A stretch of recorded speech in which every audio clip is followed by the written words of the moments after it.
Hello students, मैं हूं सुशील sir, easy physics वाला। और आज का जो वीडियो लेक्चर होगा वो होगा लेंस मेकर फार्मूले पर फॉर थिन लेंस। देखिए, लेंस मेकर फार्मूला कुछ भी नया नहीं है बेसिकली। अगर देखा जाए तो हमने पिछला वीडियो लेक्चर जो दिया था आपको, उसमें था रिफ्रैक्शन थ्रू स्फेरिकल सरफेस। अगर वो आपको आता है रिफ्रैक्शन थ्रू स्फेरिकल सरफेस, तो लेंस में है क्या? दो स्फेरिकल सरफेस ही है ना। तो पहले इस सरफेस से रिफ्रैक्शन बता देंगे, फिर अगली सरफेस से रिफ्रैक्शन बता देंगे, और दोनों को हम जोड़ देंगे तो क्या बन जाएगा? Lens maker formula. भाई लेंस क्या है? It is bounded by two spherical surfaces, जो हम लेंस मेकर फार्मूला भी करने जा रहे हैं। तो स्फेरिकल सरफेस से रिफ्रैक्शन आपने पढ़ रखा है, पिछला वीडियो लेक्चर इसी पे था, रिफ्रैक्शन थ्रू स्फेरिकल सरफेस। तो बस जिन बच्चों को वो आता है, ठीक है, नहीं आता, मैं भी जस्ट एक रिकैप दे देता हूं कि मैंने कल क्या पढ़ा था। हमने पढ़ाया था ये एक स्फेरिकल सरफेस है, इस तरह से। इधर डेंसर मीडियम था, इधर डेंसर मीडियम था, इधर एरर मीडियम था। इधर का रिफ्रैक्टिव इंडेक्स था μ1 और इधर का रिफ्रैक्टिव इंडेक्स था μ2। जिधर ऑब्जेक्ट रखा था रिफ्रैक्टिव इंडेक्स μ1 था, और जिधर इमेज बन रही थी रिफ्रैक्टिव इंडेक्स μ2 था। इस तरह से आपका फिगर था, ये एक डायग्राम था, यहाँ इमेज बनी थी, ये इमेज डिस्टेंस थी v, ये ऑब्जेक्ट डिस्टेंस थी u। तो आपका फार्मूला क्या था? μ2 upon v, μ2 upon v, μ2 upon v minus μ1 upon u is equal to μ2 minus μ1 upon r। μ2 upon v minus μ1 upon u is equal to μ2 minus μ1 upon r। बस ये formula आपको ध्यान रखना है और इसी को लगाना है लेंस मेकर फार्मूले में। तो चलिए शुरू करते हैं आज का वीडियो लेक्चर। इस चीज को ध्यान रखना है। इस सरफेस से रिफ्रैक्शन हुआ, ध्यान दो, इस सरफेस से। तो इस सरफेस के इधर रिफ्रैक्टिव इंडेक्स कितना है? μ2, और इधर कितना है? μ1। तो μ2 upon v minus μ1 upon u। बस यही ध्यान रखना कि किस सरफेस से रिफ्रैक्शन हो रहा है, इसके इधर रिफ्रैक्टिव इंडेक्स क्या है और इसके इधर रिफ्रैक्टिव इंडेक्स क्या है, बस इतना ही ध्यान रखना है। तो μ2 upon v minus μ1 upon equal to μ2 minus μ1 upon r। तो मैंने जैसे कहा था, चलिए आज पढ़ते हैं हम लेंस मेकर फार्मूला। बस ये कॉन्सेप्ट याद रखना है, ये दो बार लगाना है। क्यों? लेंस में क्या होता है बेसिकली, जैसे एक ये सरफेस, एक ऐसी और सरफेस होगी।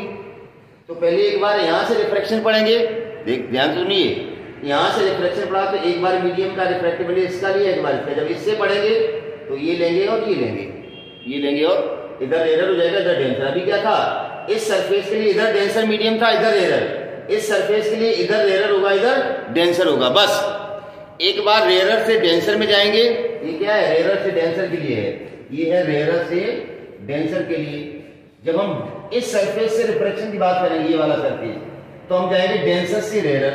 तो हम डेंसर से, तो आपने रिवर्सिबिलिटी प्रिंसिपल पढ़ा है कि रेयरर से डेंसर जा रहे हैं, फिर हम डेंसर से रेयरर में जाएंगे। तो बेसिकली क्या होता है? अभी हम एयर से गिलास में जा रहे हैं, फिर गिलास से कहां जाएंगे? एयर में। तो उल्टा हो जाएगा, a μg इक्वल टू क्या होता है? 1 अपॉन, देखिए सारे कॉन्सेप्ट हम यही बता दे रहे हैं। कल हमने एक सरफेस से रिफ्रैक्शन पढ़ा था, तो उसमें ये फार्मूला था। अब हम लेंस की बात करेंगे तो लेंस में होता क्या? ये ग्लास है, ये एयर है, ये एयर। इस सरफेस से जब रिफ्रैक्शन पढ़ेंगे, ये वाला सरफेस, तो हम रेयरर से कहां जाएंगे? डेंसर में। फिर इस सरफेस से जब रिफ्रैक्शन पढ़ेंगे तो हम कहां जाएंगे? डेंसर से रेयरर में। बस आपको ये पता होना चाहिए कि रेयरर से डेंसर में जा रहे हैं, फिर डेंसर से रेयरर में जाएंगे। तो रेयरर से डेंसर के लिए अगर आपने रिफ्रैक्टिव इंडेक्स a μg लिया है, तो डेंसर से रेयरर के लिए क्या हो जाएगा? g μ हो जाएगा। तो एयर से गिलास में गए, फिर गिलास से एयर में गए, तो जहां a μg लिखा है वहां क्या आ जाएगा? g μ आ जाएगा। या जहां म्यू लिखा है वहां पर क्या आ जाएगा? 1 अपॉन म्यू। देखो ना, a μg equal to 1 upon, इसका मतलब म्यू बराबर क्या हो जाएगा? 1 अपॉन म्यू हो जाएगा। Mu g equal to 1 upon mu a हो जाएगा, ऐसे लिख दो। तो चलिए शुरू करते हैं, ठीक है ना। इसको हटा देते हैं, आई होप कि तुम्हें अब ध्यान रहेगा ये चीज। चलिए,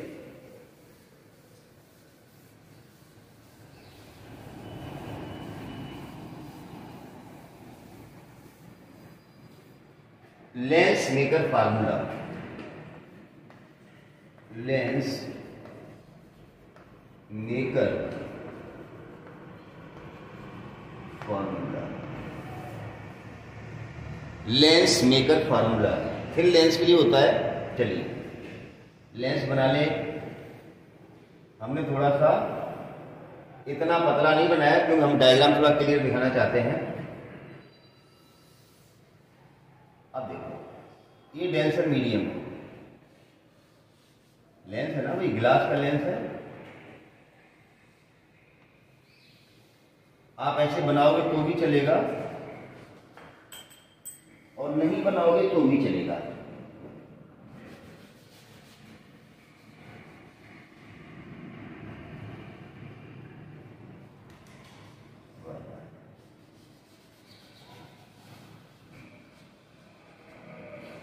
ये लेंस हो गया। ये ऑब्जेक्ट मैंने कहा था एक तो नॉर्मल इंसिडेंस होगी, इस तरह से ले जाएगी, एक किसी एंगल पर। अब ध्यान से समझिए, अगर ये मान लो x ये y है, ये P1 पॉइंट है और ये है P2। अगर हम ये कहें कि ये सरफेस x P1 y से रिफ्रैक्शन की बात करें, अगर ये सरफेस नहीं होता तो ये रे ऐसे करके हम नॉर्मल डालते, नॉर्मल दिख रहा है, ये नॉर्मल तरफ बैंड होती है ऐसे करके, देखो नॉर्मल तरफ बैंड हुई। और अगर ये सरफेस नहीं होता x P2 y तो ऐसे जाकर के कहीं इमेज बनाती है यहां पर, ये आई डैश। ध्यान से समझिए, incident ray normal, it bends toward the normal, ये नॉर्मल तरफ बैंड हुई इस तरह से। अब हम कह रहे हैं अगर ये सरफेस नहीं होता तो ये बैंड होने के बाद सीधा यही की जाती ना, यहाँ की इमेज बनाती। तो ये I dash is the image formed by the surface x P1 y, और इसकी डिस्टेंस हमने ले लिया यहां से v डैश। आई डैश क्या है?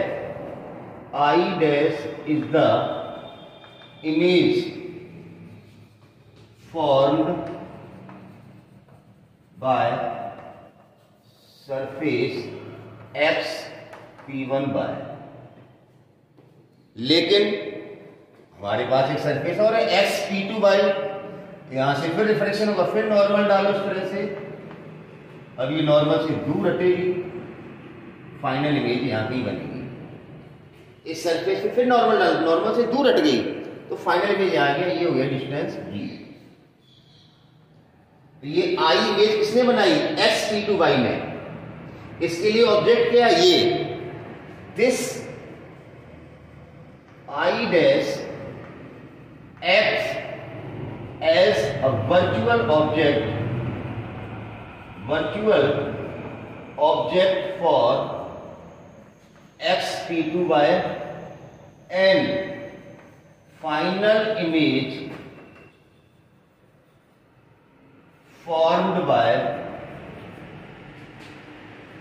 x P2 y is at I।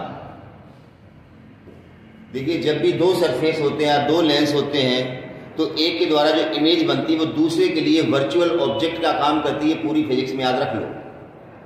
देखिए मैं वापस समझा रहा हूं डायग्राम को। ये ऑब्जेक्ट है, एक रे तो इस तरह से सीधी गई, नॉर्मल इंसिडेंस भी सीधी निकल गई। दूसरी जो रे है हमने x P1 y सरफेस पे डाली, नॉर्मल डाला, it bends toward the normal. और अगर ये सरफेस नहीं होता x P2 y तो इमेज यहां नहीं बनती आई डैश पे। तो ये आई डैश क्या है? x P1 y जो सरफेस उसने इमेज बनाई। अब ये इमेज इस सरफेस के लिए x P2 y के लिए किसका काम करेगी? वर्चुअल ऑब्जेक्ट का। और फाइनल इमेज कहां बनेगी? आई पे।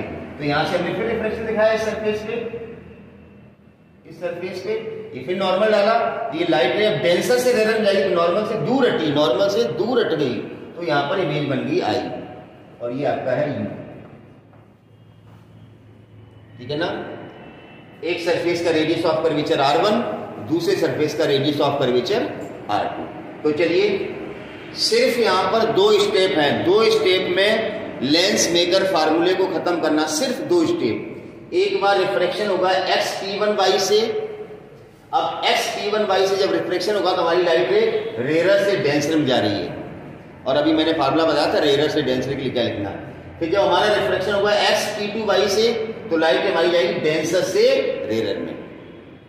तो अब आप रेयर मीडियम का रिफ्रैक्टिव इंडेक्स, रेयर मीडियम का रिफ्रैक्टिव इंडेक्स ले लो μ1 और डेंसर मीडियम का रिफ्रैक्टिव इंडेक्स ले लो μ2। देखो आप μ1 μ2 ले सकते हो या म्यू एयर म्यू ग्लास ले सकते हो, ऐसा लिख लेते हैं। रेयर मीडियम का रिफ्रैक्टिव इंडेक्स म्यू एयर, इधर भी म्यू एयर और ये ले लिया हमने म्यू ग्लास, ऐसे समझ लो तो भी कोई दिक्कत नहीं। तो सबसे पहले refraction through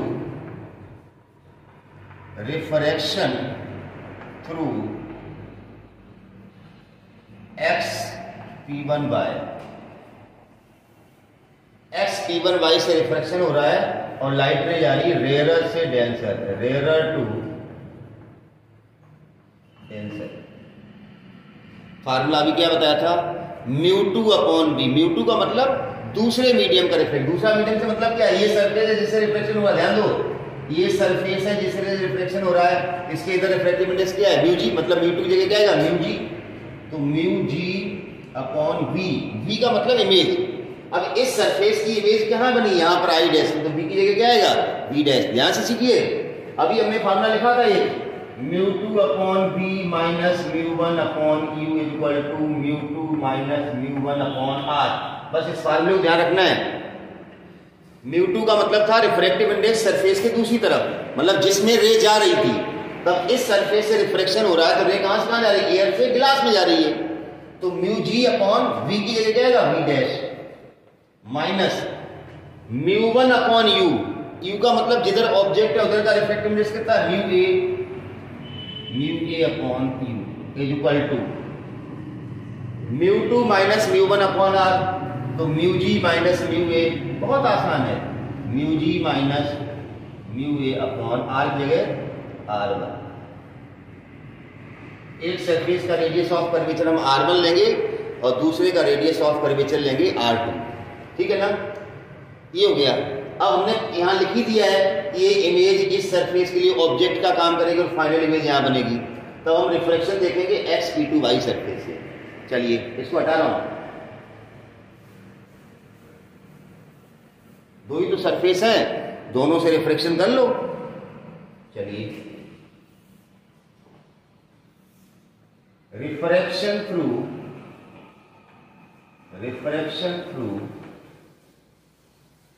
x P2y, refraction through x P2y। अब x P2y की बात करें तो अब लाइट डेंसर से कहां जा रही, रेयर में, डेंसर से रेयर में। फिर वही फार्मूला μ2 अपॉन b, तो μ2 जगह क्या आएगा μa, तो μa अपॉन b की जगह b ही आएगा। देखिए इस सरफेस से रिफ्रैक्शन हो रहा है, लाइट रे इधर से इधर जा रही है, तो इधर से इधर जा रही ना, तो इधर वाले ही लेंगे ना, जैसे हमारी यहां से इधर गई थी ना, एयर से गिलास में गई थी तो गिलास आया था ना, अब गिलास से एयर में जाएगी तो एयर आ गया, माइनस μ1 अपॉन u, तो μ1 जगह क्या जाएगा μg अपॉन u। u का मतलब इस सरफेस के लिए u ये नहीं है, इस सरफेस के लिए ये u है। मैंने क्या लिखा है, ये जो इमेज बनी है इस सरफेस के लिए ऑब्जेक्ट का काम करेगी, u की जगह क्या आएगा v dash is equal to, फिर वही μ2 माइनस μ1, तो μ2 का मतलब μa माइनस μg, यहां था μg माइनस μa, यहां आ जाएगा μa minus μg upon r2। अब यहां μa माइनस μg है, यहां μg माइनस μa, तो यहां से माइनस कॉमन ले लो ना, ऐसे लिख लो μa upon b minus μg upon b dash is equal to, minus common ले लो μg minus μa upon r2। इसको दो इक्वेशन नंबर 2। पहले रिफ्रैक्शन थ्रू x P1y किया हमने, एक इक्वेशन बन गई, यहाँ रेयर से डेंसर में जा रहे थे, यहाँ डेंसर से रेयर में जा रहे हैं, डेंसर से, तो वही चीज है, जहां μa था वहां μg आ गया, जहां μg था वहां μa आ गया। ये हमने रिफ्रैक्शन के बेसिक में बताया था। आप रेयर से डेंसर में जा रहे हो तो डेंसर अपॉन रेयर, और डेंसर से रेयर में जा रहे हो तो रेयर अपॉन, बात तो वही है ना, 1 μ2 2 μ1 तो वही बेसिक। अब ये दोनों आ गई हैं, दोनों इक्वेशन को अगर हम ऐड कर देंगे तो टोटल लेंस बन जाएगा। भाई इस सरफेस से रिफ्लेक्शन ये रहा, इस सरफेस से रिफ्लेक्शन ये रहा, दोनों इक्वेशन को ऐड कर दो तो पूरा लेंस मेकर फार्मूला बन जाएगा। तो एक बार इसको नोट कर लो, इस बार इसको नोट करो, फिर हम दूसरा लिखें। एडिंग इक्वेशन 1 एंड 2,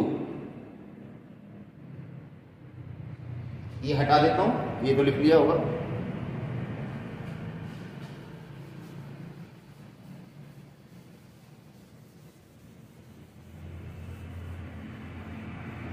अब देखिए इक्वेशन 1 और 2 को ऐड करेंगे। एडिंग इक्वेशन 1 एंड 2, ये 1 रहा, ये 2 रहा, दोनों को ऐड करेंगे। देखो तो mu g upon v dash minus का है और mu g upon v dash ये प्लस का है, कट गए। क्या बचा? Mu a upon b, mu a upon b, इधर क्या बचा? माइनस का, दोनों को ऐड कर रहे हैं ना, तो ये दोनों टर्म तो कट गए। लेफ्ट हैंड साइड में एक ये बचा और एक ये बचा, तो ये लिख लिया mu a upon b minus mu a upon u is equal to, right hand side में mu g minus mu a common आ जाएगा, mu g minus mu a common आ गया, यहां से बचेगा 1 अपॉन R1 माइनस का बचेगा 1 अपॉन, ये माइनस का 1 अपॉन R2 बन गया। तो mu a upon b minus mu a upon u, ठीक है ना। म्यू ए कॉमन ले लो, यहां से म्यू ए को कॉमन निकाल लो, क्या बच गया? 1 upon b minus 1 upon u is equal to mu g minus mu a 1 upon R1 minus 1 upon, ये जो म्यू ए इधर था इसको इधर भेज दो, म्यू ए को इसको इधर भेजेंगे तो क्या बन जाएगा ये, अब हटा रहा हूं मैं इसको भी,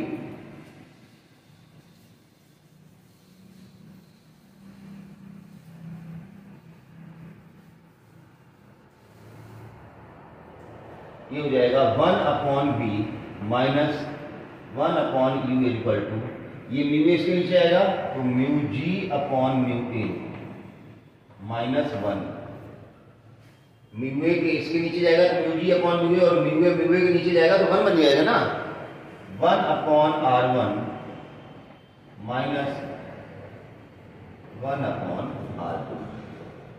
बहुत आसान से दिखने लगा। म्यू जी अपॉन म्यू ए का मतलब क्या होता है? ए म्यू जी। देखो 1 म्यू 2 लिखते थे तो इसका मतलब क्या होता था? Mu 2 upon mu 1। तो अब आपके पास है mu g upon mu a, तो ए म्यू जी हो गया ये, तो 1 upon b minus 1 upon u is equal to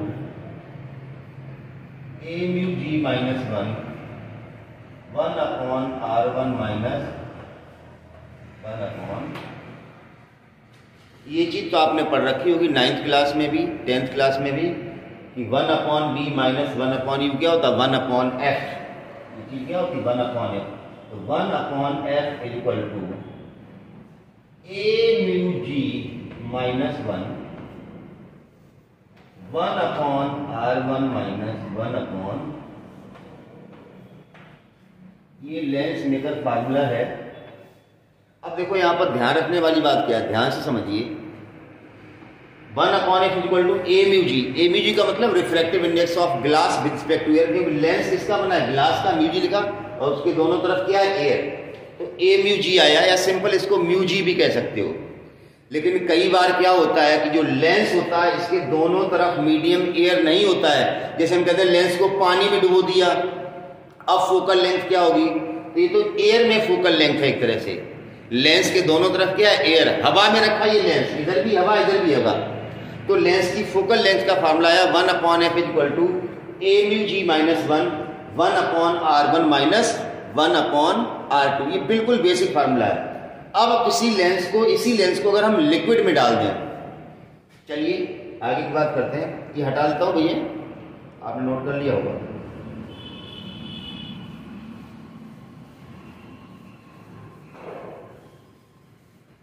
If the lens is immersed in water, if the lens immersed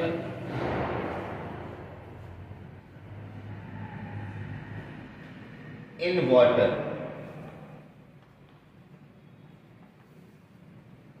अगर हम पानी में इसको डाल दें तो जहां पर ए म्यू जी है ना, वहां पर एयर की जगह क्या आ जाएगा, लिक्विड। वाटर है तो डब्ल्यू म्यू जी आ जाएगा। वाटर हटा दो वर्ड,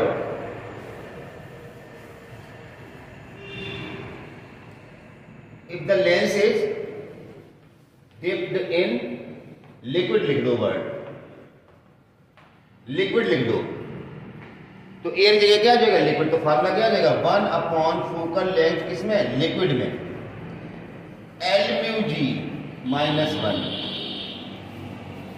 जहां ए म्यू जी था वहां क्या आ गया, l mu g minus 1, 1 upon R1 minus 1 upon, अब एल म्यू जी क्या होता है तुम्हें पता होना चाहिए।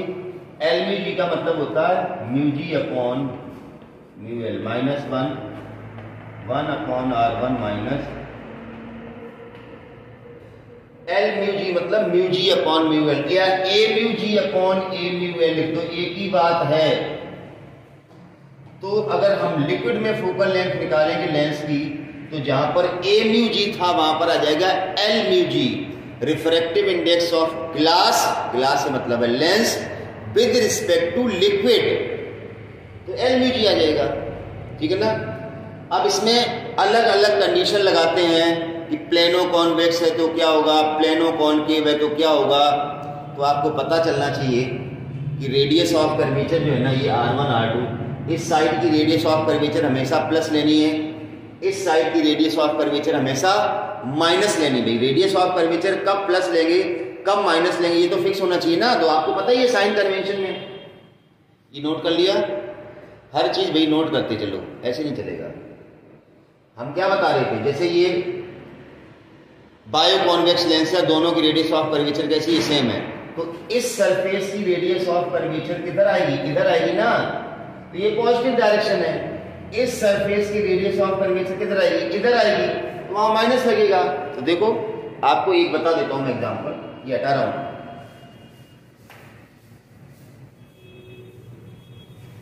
जैसे हमारे पास यही फार्मूला है, यही लेंस है, अगर इस लेंस के लिए हम बात करें, एक तो R1 जो आएगा वो पॉजिटिव आएगा, इसका रेडियस ऑफ कर्वेचर, और जो R2 आएगा वो कैसा आएगा, नेगेटिव आएगा, और R1 इज इक्वल टू क्या होगा, R2, same radius of curvature है दोनों की। तो अब ये फार्मूला कैसा दिखेगा, ऐसा दिखेगा, 1 upon f is equal to a mu g minus 1, देखो 1 अपॉन R1 और R2 दोनों बराबर ही है, तो दोनों को R ले लो ना, तो 1 अपॉन R, 1 अपॉन R1 है तो R1 जगह R लिख दिया, माइनस, अब R2 निगेटिव है तो 1 अपॉन माइनस का R, तो ये माइनस माइनस क्या हो जाएगा, प्लस हो जाएगा। तो ऐसा फार्मूला लिखेगा, a mu g minus 1 upon R plus 1 upon R क्या हो जाएगा, 2 अपॉन R, ये फार्मूला दिखेगा। ऐसे ही अगर इस तरह का सरफेस होगा तो इसका रेडियस ऑफ कर्वेचर जो है ना वो इधर होगा, इधर का मतलब निगेटिव, और इसका रेडियस ऑफ कर्वेचर इधर होगा पॉजिटिव। तो आपको ये ध्यान रखना है कि किस सरफेस का रेडियस ऑफ कर्वेचर पॉजिटिव है, किसका नेगेटिव है, दोनों सेम है तो सेम वैल्यू होगी, ठीक है ना।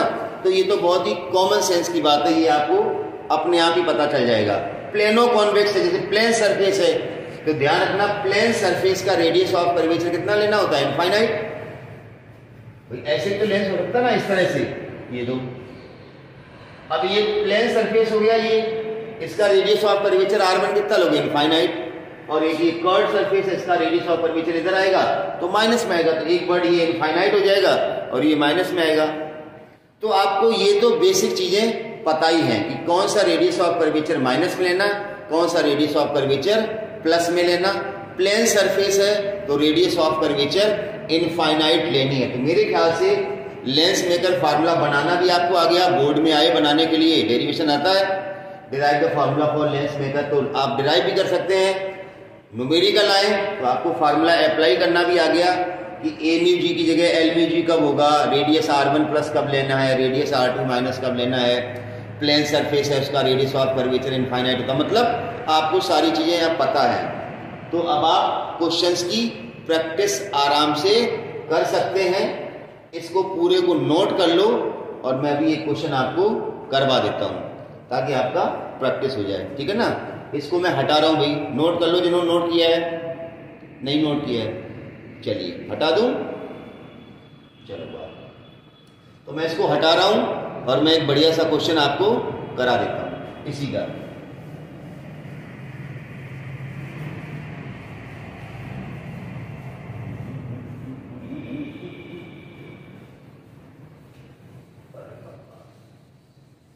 तो बहुत आसान सी चीज थी लेंस मेकर फार्मूला। अगला जो हमारा वीडियो लेक्चर होगा वो लेंस पे ही होगा।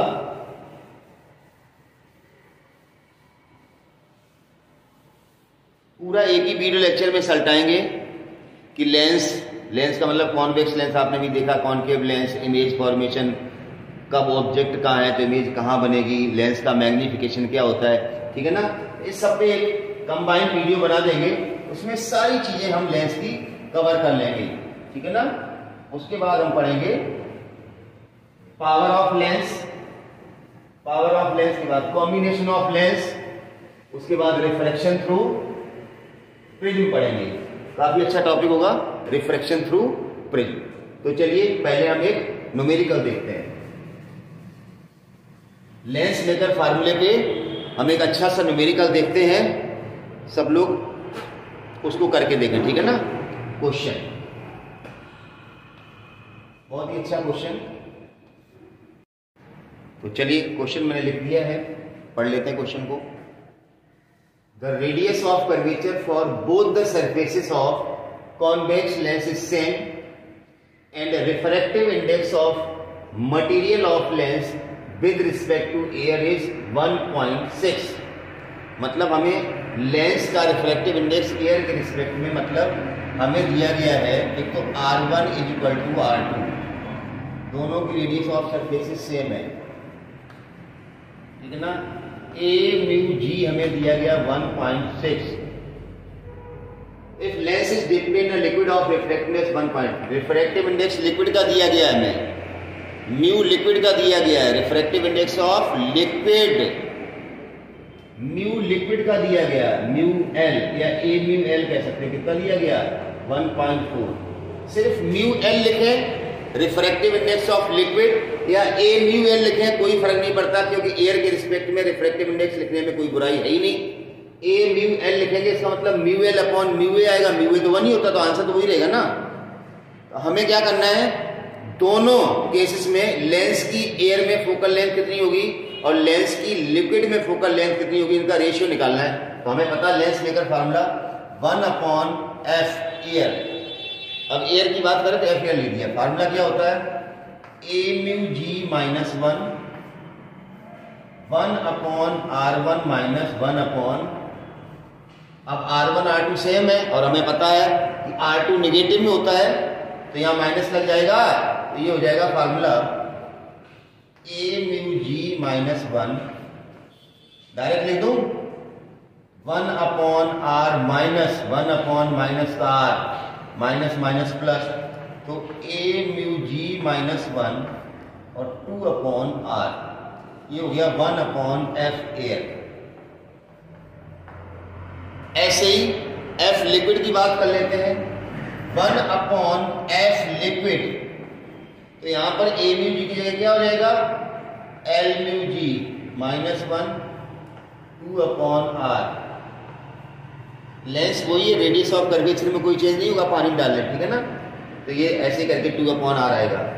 अब एल म्यू जी की जगह हम क्या लिखेंगे, ए बी डी अपॉन, चलिए वो बाद की बात है, इसको इक्वेशन नंबर दे देते हैं 2। अब हमें क्या निकालना है, रेशियो निकालना है, एयर और लिक्विड में फोकल लेंथ का रेशियो निकालना है। तो डिवाइड कर लेते हैं, इक्वेशन को डिवाइड करो, डिवाइड कीजिए, 1/FA डिवाइडेड बाई 1/FL। तो ये फार्मूला था a mu g minus 1 2/R divided by l mu g minus 1 और 2/R। ये तो कट जाएगा, ये पलट जाएगा, ये हो जाएगा f l upon f air, a mu g minus 1 upon l mu g minus 1। ये बेसिक एक रिलेशन आ गया रेशियो का। अब हमें सारी चीजें दी, देखो पहला क्या था, फार्मूला लेंस मेकर फार्मूला लगाया, R1 R2 बराबर थी, एक बार एयर में था लेंस, एक बार लिक्विड में थे, एक बार ए म्यू जी एक बार एल म्यू जी, दोनों को डिवाइड किया, ये रेशियो बन गया। अब हमें सिर्फ क्या डालनी है यहाँ पर, वैल्यू डालनी। कब आप डाल दो वैल्यू यार, क्या दिक्कत क्या है। देखिए वैल्यू डालने से पहले ए म्यू जी तो हमें पता ही रहा, ए म्यू जी पता है हमें 1.6 से, ये तो डायरेक्ट हो गया।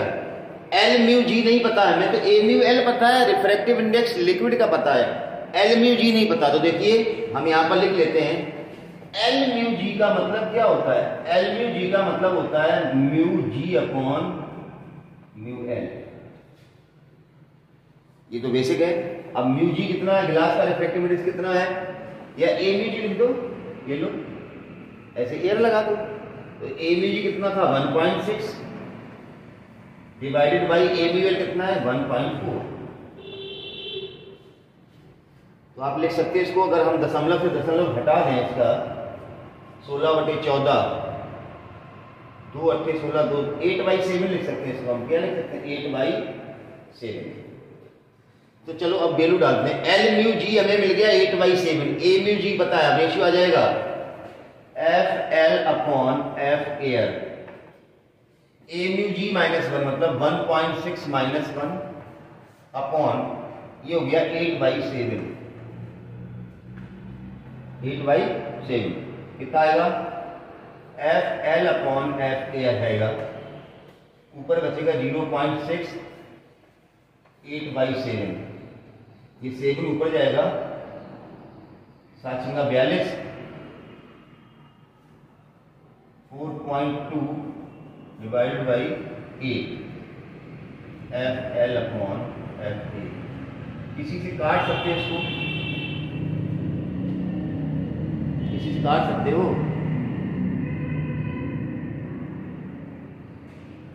किससे कटेगा, 2 से काटते हैं, 4 से काट दें, 4 से नहीं कटेगा, इतना ही छोड़ देते। F L is two F A आएगा 4.2:8। चलिए ठीक है, छोड़ दो, ये 2 से काटने से भी कोई फायदा नहीं। तो इस तरह से हम क्वेश्चंस लेंस मेकर फार्मूले के कर सकते हैं। तो आसान सी चीज थी, इसमें कोई दिक्कत नहीं थी। सॉरी ये गड़बड़ कर दी, ये गड़बड़ कर दी। एल म्यू जी की वैल्यू आई है 8/7, -1 तो किया ही नहीं, सॉरी। देखिए हाँ 8/7 -1 तो करो भाई मेरे, ऊपर बचेगा 0.6, ये जाएगा 8/7 -1 मतलब 1/7, क्या जाएगा 4.2:1 f l upon f a. अगर f a upon f l करना है तो 1:4.2 देख लेना, रेशियो क्या पूछा गया। चलिए मिस्टेक्स हो जाती हैं बहुत सारी। तो लेंस मेकर फार्मूला बहुत ही सरल है,